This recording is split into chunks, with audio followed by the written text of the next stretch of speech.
সবাইকে স্বাগত জানাচ্ছি বাংলা টেলিগ্রাফ পর্যবেক্ষণে। 23 এবং 29 এপ্রিল এই দুই দিন ভারতের পশ্চিমবঙ্গ রাজ্যের ভোট। এই ভোটকে কেন্দ্র করে ইতিমধ্যেই ভারতের ক্ষমতাসীন বিজেপি এবং পশ্চিমবঙ্গের ক্ষমতাসীন তৃণমূল কংগ্রেসের মধ্যে ধুন্ধুমার লড়াই শুরু হয়েছে। তৃণমূল চাইছে তাদের 3 বারের যে ধারাবাহিক বিজয় সেটাকে চতুর্থবারে নিয়ে যেতে, অন্যদিকে বিজেপির প্রত্যাশা তাদের যে বহুদিনের চেষ্টা পশ্চিমবঙ্গে ক্ষমতায় আসা সেটিকে এবার সফল করা পশ্চিমবঙ্গের অলিতে গলিতে। তাই এখন একটাই প্রশ্ন, কে জিতবে এবার, দিদি নাকি মোদি? ভারতের কিছু গুরুত্বপূর্ণ রাজ্য আছে, যে রাজ্যগুলো অন্যান্য রাজ্যের চেয়ে একটু ব্যতিক্রম। রাজ্যগুলো হচ্ছে পাঞ্জাব, জম্মু ও কাশ্মীর, দক্ষিণের তামিলনাড়ু, তেলেঙ্গানা, অন্ধ্রপ্রদেশ এবং আমাদের পাশের পশ্চিমবঙ্গ। এই রাজ্যগুলো কেন আলাদা? কারণ ভারতের স্বাধীনতার পর থেকে আজ পর্যন্ত এই রাজ্যগুলোতে কখনোই বিজেপি ক্ষমতায় আসতে পারেনি। ফলে 2014 সালে, আজ থেকে 12 বছর আগে, বিজেপি যখন ভারতের কেন্দ্রে ক্ষমতায় আসে তখন থেকেই তাদের এক ধরনের চেষ্টা আছে যে তারা যেভাবেই হোক এই রাজ্যগুলোতে ক্ষমতায় আসবে। সেই চেষ্টার অংশ হিসেবে তারা বহুদিন ধরেই নানা কার্যক্রম পরিচালিত করছে। তো এই রাজ্যগুলোর মধ্যে যেগুলো তারা ক্ষমতায় আসতে চায়, কখনো ক্ষমতায় আসতে পারেনি, তার মধ্যে অন্যতম হচ্ছে এই পশ্চিমবঙ্গ। এবং তাদের যে চেষ্টা পশ্চিমবঙ্গে ক্ষমতায় আসার, সেই চেষ্টা কিন্তু তারা অনেকটাই সফল হয়েছিল গত 2021 সালের নির্বাচনে। 2016 সালে যখন বিধানসভা নির্বাচন হয় পশ্চিমবঙ্গে, তখন বিজেপি জিতেছিল মাত্র 3টি আসনে। এর ঠিক 5 বছর পরে 2021 সালে যখন পশ্চিমবঙ্গে ভোট হয় তখন বিজেপি জেতে 77টি আসনে। অনেক বড় একটি লাভ দেয় বিজেপির আসন সংখ্যার দিক দিয়ে। তো সে সময় কিন্তু এক ধরনের বাতাবরণ তৈরি হয়ে গিয়েছিল পুরো পশ্চিমবঙ্গ জুড়ে যে বিজেপি ক্ষমতায় আসছে। এবং নানা যে ভোট জরিপ হয়, আমরা জানি যে ভারতে প্রচুর ভোট নিয়ে জরিপ হয়, সেই অধিকাংশ জরিপগুলো কিন্তু দেখাচ্ছিল যে বিজেপি এবার ক্ষমতায় চলে আসছে, কিন্তু শেষ পর্যন্ত যদিও তা হয়নি। কিন্তু 3 থেকে 77-এ আসা এটি একটি বিশাল ঘটনা। তো 5 বছর পরে আবার 2026-এ নির্বাচন এসেছে।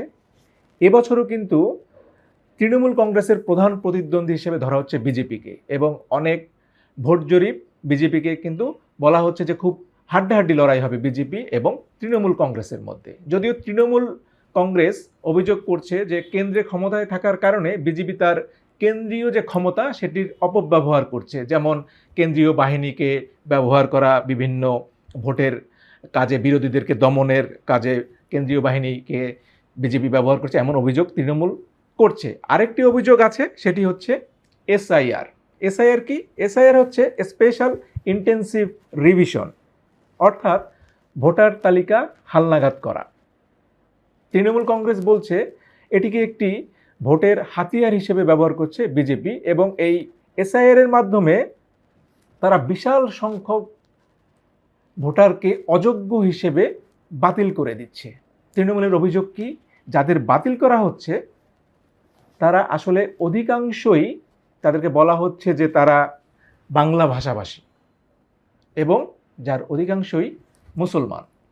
তো তৃণমূল কংগ্রেস বলছে যে এই যাদেরকে বাতিল করা হচ্ছে, একটি বিশাল সংখ্যক ভোটারকে অযোগ্য করা হচ্ছে, তারা কেউই আদতে বিজেপির ভোটার না।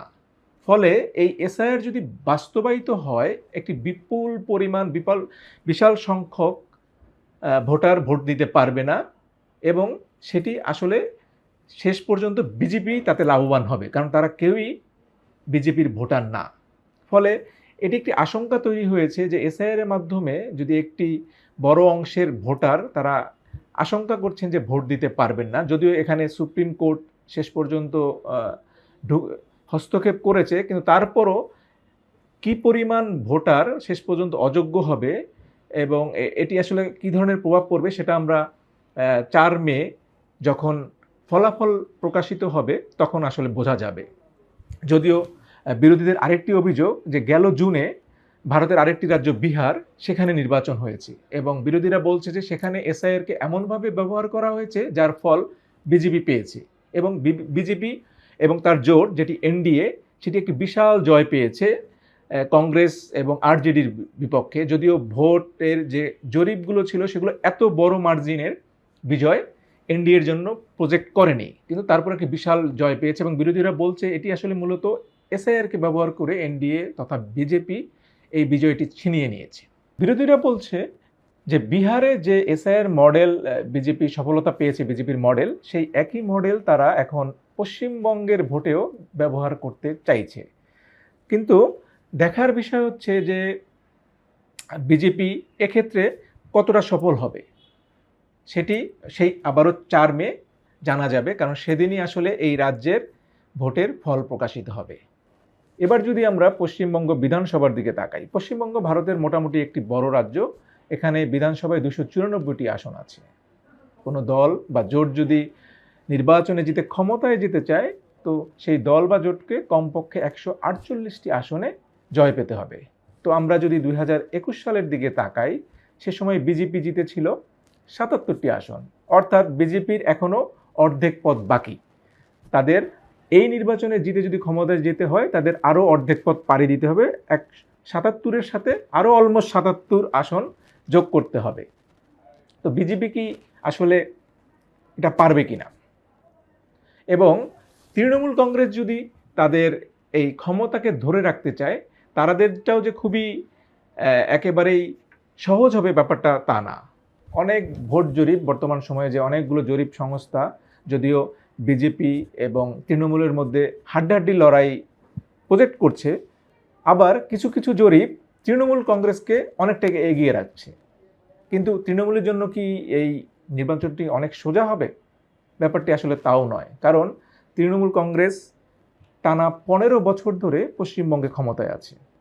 মুখ্যমন্ত্রীর দায়িত্ব পালন করছেন মমতা ব্যানার্জি। একটি দল যখন টানা এত বছর ধরে ক্ষমতায় থাকে, তো তাদের নানা রকম মানুষের মধ্যে নানা ইস্যুতে, নানা সিদ্ধান্তে ক্ষোভ তৈরি হয়, নানা প্রশ্নের তৈরি হয়। তো তখন তৃণমূল কংগ্রেস সামনে কিন্তু এই প্রশ্নগুলো আছে, এই প্রশ্নগুলোর তাদের সামনে এই কাঠগড়ায়, জনতার কাঠগড়ায় তাদেরকে দাঁড়াতে হবে। আরেকটি বিষয় তৃণমূল কংগ্রেসের জন্য একটু চিন্তার বিষয়, এবারে নির্বাচনেই গত 2 দশক তথা 20 বছরের মধ্যে প্রথমবারের মতো ভারতের জাতীয় কংগ্রেস, যে কংগ্রেস ভেঙেই তৃণমূল কংগ্রেসের জন্ম হয়েছে, সেই কংগ্রেস এককভাবে নির্বাচন করছে পশ্চিমবঙ্গের নির্বাচনে। অর্থাৎ 294টি আসনেই এককভাবে কংগ্রেস প্রার্থী দিয়েছে, যেটা গত 20 বছরে হয়নি। তো এখানে তৃণমূলের জন্য চিন্তার যে বিষয় সেটি হচ্ছে, যেহেতু কংগ্রেস ভেঙে তৃণমূল হয়েছে, তাদের ভোট ব্যাংক একই, অলমোস্ট একই। তো এখন তৃণমূলের চিন্তার বিষয় হচ্ছে যে এই কংগ্রেস যে প্রার্থী দিচ্ছে তারা আসলে কতটা ভোটের মাঠে কতটা প্রভাব ফেলবে, অর্থাৎ কি পরিমাণ ভোট কংগ্রেসের প্রার্থীরা পাবে। যদি অনেক বেশি ভোট পায়, সেক্ষেত্রে তৃণমূলের ভোট কমার চান্স সবচেয়ে বেশি, কারণ বিজেপির ভোটাররা আসলে কংগ্রেসে ভোট দেয় না, আবার কংগ্রেসের ভোটাররাও বিজেপির ভোটার না।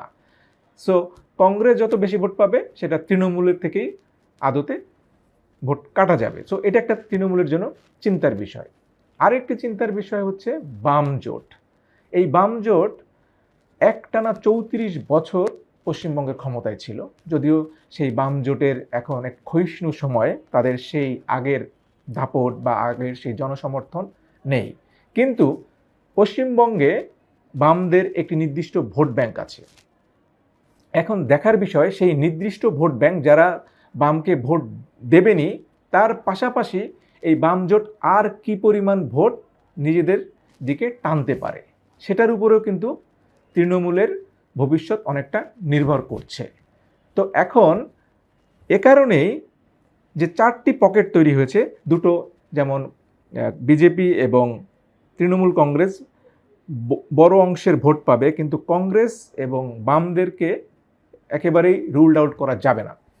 সেক্ষেত্রে এখন দেখার বিষয় যে এই কংগ্রেস এবং বাম তারা কি পরিমাণ ভোট তাদের দিকে টানতে পারে। যে কারণে কিছু কিছু ভোট জরিপ পশ্চিমবঙ্গে একটি ত্রিশঙ্কু, মানে অর্থাৎ ঝুলন্ত পার্লামেন্টের সাজেস্ট করছে। তারা বলছে যে একটি ঝুলন্ত পার্লামেন্ট হবে।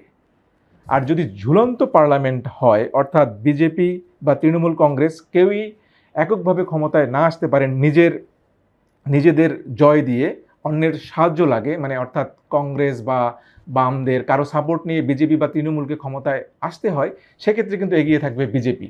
কারণ এটা কারো অজানা নয় যে হর্স ট্রেডিং তথা এমএলএ বা বিধায়ক ভাগিয়ে নেওয়ার ক্ষেত্রে পুরো ভারতে বিজেপির ধারে কাছে কেউ নেই।